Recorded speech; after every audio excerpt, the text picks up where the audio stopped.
It is impossible to describe the beauty and power of experiencing a total solar eclipse in person. Nothing prepares you for seeing one in real life. One such eclipse happened this past April 8th, and the path of totality was going to be way too close to my home for me to miss it. The path of totality is the area on the Earth's surface where the moon's shadow completely blocks the disk of the sun. And all I had to do to get there was travel from New York City to Burlington, Vermont. Being a rail fan, of course I had to take the train. And since this celestial show was going to be a truly rare event, I figured I might as well make the journey just as special by riding there in a private rail car.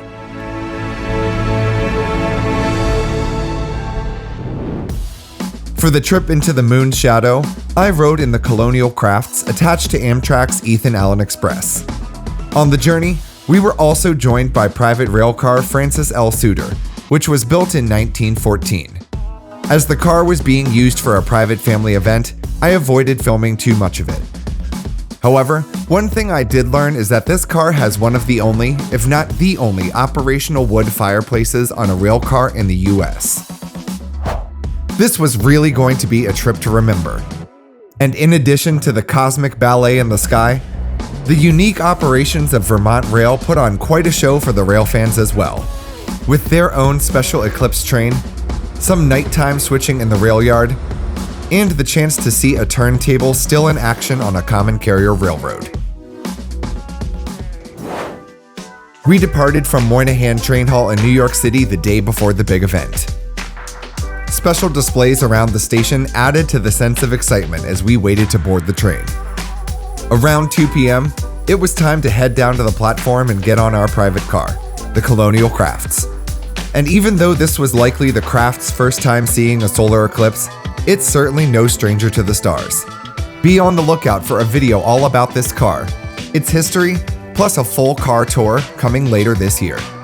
But for now, we drop our bags in Bedroom C and head to the lounge as we begin our trip up the picturesque Hudson River Valley on our way to Vermont.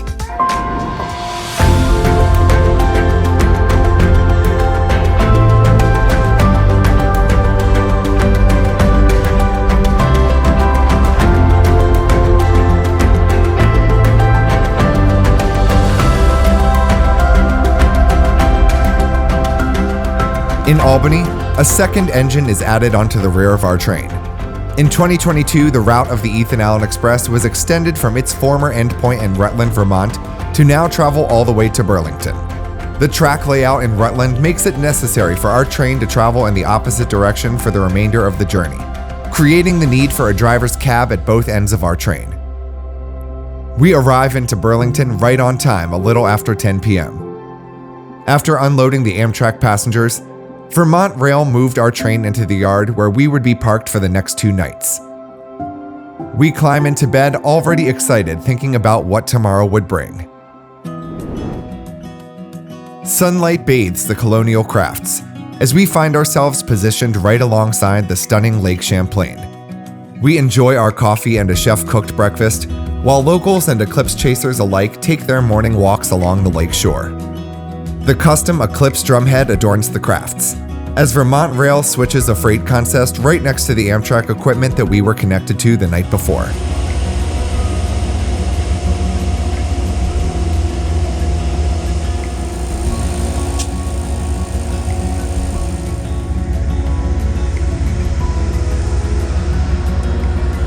Soon, the Amtrak engines and cars move out of the yard as they prepare to back into the station and collect passengers for that day's southbound Ethan Allen Express.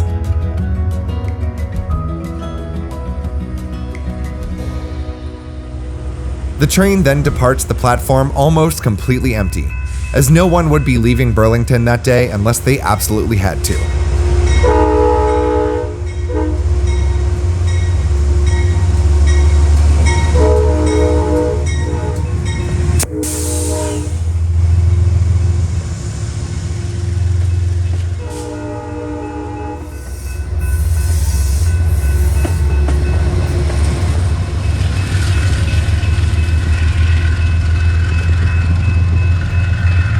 Back in the yard, Vermont Rail is switching a train before it heads back out on the main line.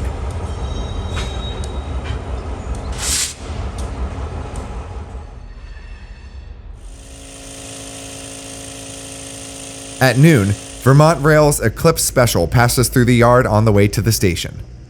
This special train took guests from Rutland to Burlington, providing food, drink, and musical entertainment while passengers enjoyed a traffic-free ride to the Eclipse. Their private car, the McIntyre, was also made available to an exclusive group of 10 passengers for the all-day excursion.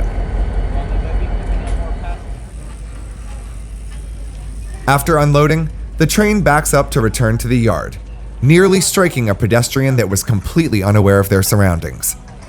Let this be a reminder to always look both ways when crossing the tracks, even if you think the line is inactive or if you expect a train to come from a particular direction.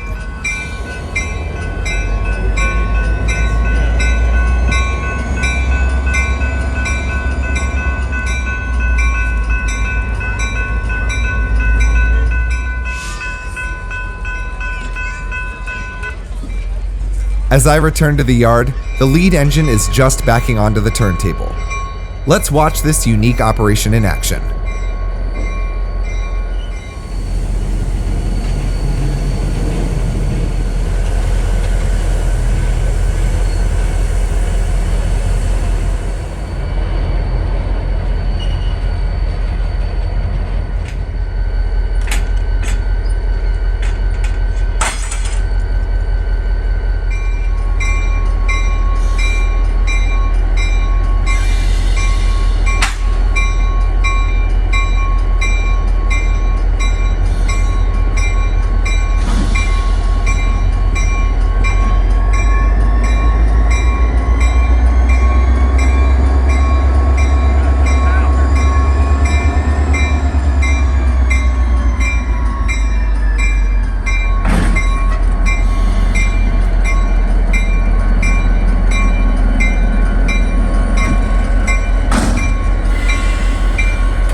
The time for the main event approaches.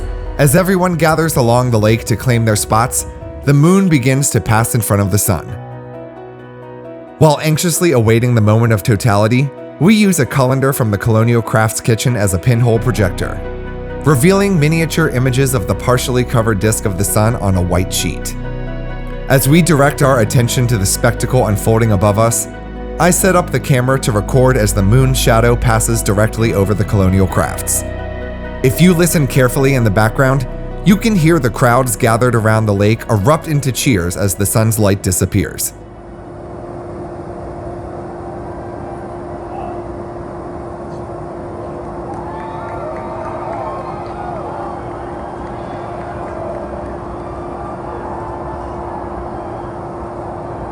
You can also see and hear as all of the birds around the lake take flight and descend into an absolute panic as the midday sun is unexpectedly snuffed out of existence.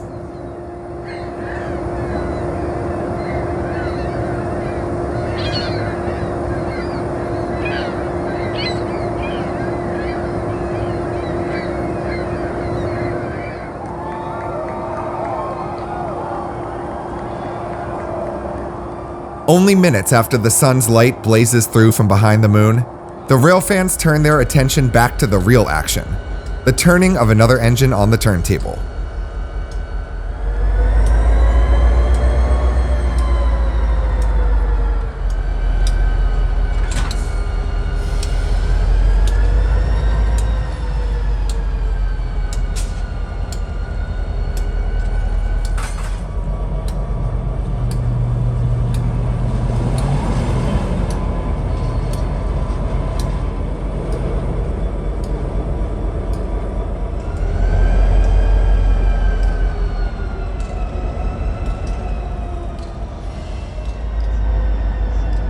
No sooner than this turn has been completed, the Eclipse Special peels away from the yard with a full trainload of Eclipse watchers heading back to Rutland.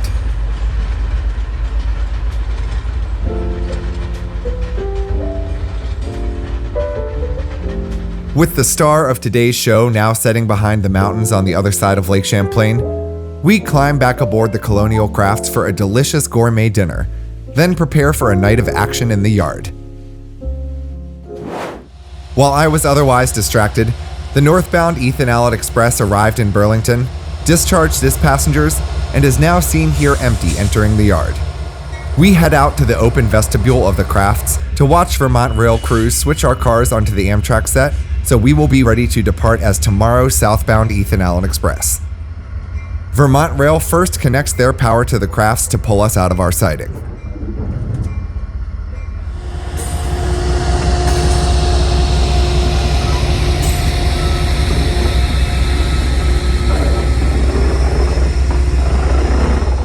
It then pushes us alongside the Amtrak equipment.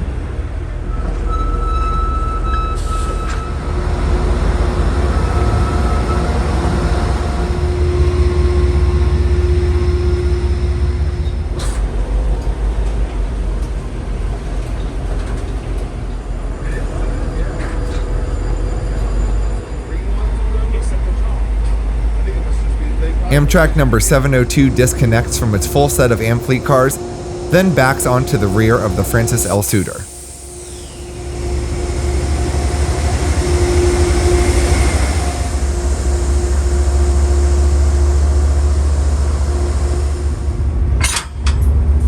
It then pulls our private cars off of the Vermont Rail engine.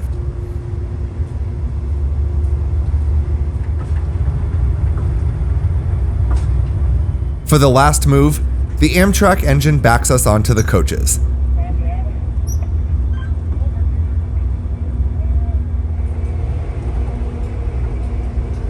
As we get ready to make contact with the train, we seemingly roll backward a bit before being coupled onto the coaches with a surprisingly sudden jolt.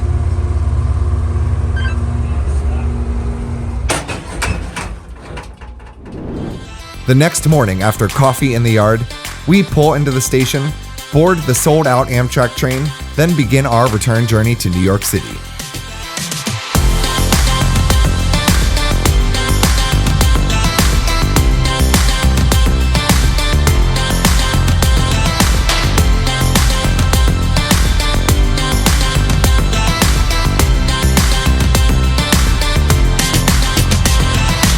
Please consider supporting the channel by liking, subscribing, giving a super thanks, or purchasing something from the online store linked below. And for another one of my rail fanning adventures, check out this video next. Thank you for watching Rail Weekly.